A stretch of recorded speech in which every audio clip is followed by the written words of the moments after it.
दक्षराजाने देवांना विचारलं, ह्या यज्ञाचं फळ काय?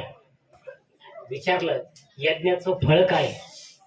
देवांनी सांगितलं, तुम्ही तुमच्या जावयाचा अपमान केला. तुम्ही तुमच्या जावयाचा, बरं तो जावई काही साधा सुद्धा नाही, त्यानं हलाल नावाचं विष पचवलं आणि महादेवांकडे काम आहे सृष्टीचा संहार करण्याचं. तुम्ही त्या देवाचा अपमान केला. पण तरीही तुम्हाला यज्ञाचं फळ मिळेल. तुम्हाला 2000 पुत्र प्राप्त होतील. पण ते पुत्र तुमच्या आनंदाचे नाही तर दुःखाचे कारण होतील. काळ गेला, काळामागून काळ गेला, काळ सरला. काळामागून काळ सरला. काळामागून काळ सरल्यानंतर दिलेल्या वरदानातून 2000 पुत्र प्राप्ती दक्ष राजाला झाले. दक्ष राजा प्रचंड खुश झाला. आहा, राजस्थानीचे पेढे वाटले, कलाखंड वाटला, जिलेबी वाटली, अगदी खुश. दक्ष राजा खुश झाला. त्याला वाटला आता बस. पण तुम्हाला सांगतो, जसे जसे दिवस गेले आणि एक दिवस नारद मुनी आले तंबोरा घेऊन. नारायण श्रीमन नारायण, श्रीमन नारायण नारायण नारायण.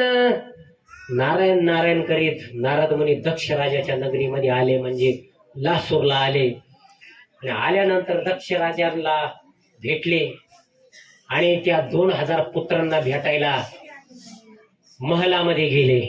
आणि नारद मुनी कळीचा नारद मुनी का नाव पडला, आता ती कथा इथे आहे बरं का, कान देऊन ऐका. हे तुम्हाला माहिती आहे गोष्टी, पण कशामुळे काय ही भानगड माहित नाही. नारद मुनी आले, 2000 पुत्रांना भेटायला गेले. आता जो माणूस चांगला आहे तो तसंच त्यांना सांगेन ना हो.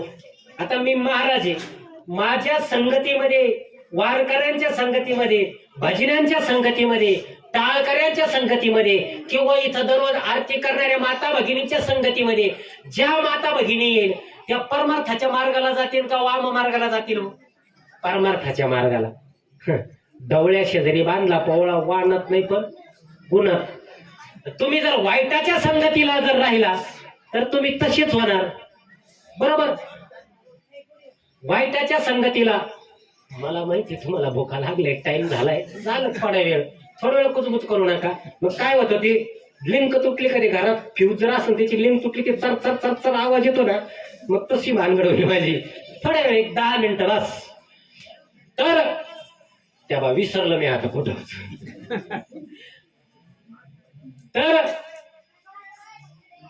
नारद मुनी हे मुनी होते, तर त्यांनी त्या 2000 पुत्राला तिथं गेल्यानंतर परमार्थाचा संदेश दिला की देवाची प्राप्ती कशी करावी, देवाचं नामस्मरण कसं करावं, तप केल्यानंतर देवाची प्राप्ती कशी होईल. आता हे सांगणार ना नारद मुनी, तर दुसरं सांगणार काही लोकांचे मुर्दे पाडा.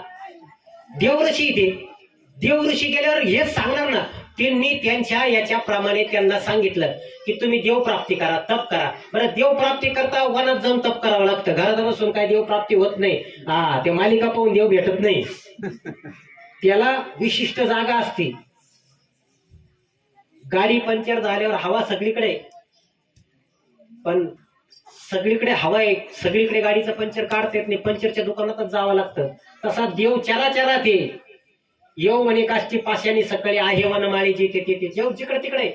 पण देवाची सुद्धा विशिष्ट जागा असते, म्हणून अशी मंदिरं उभारावं लागतात. तसं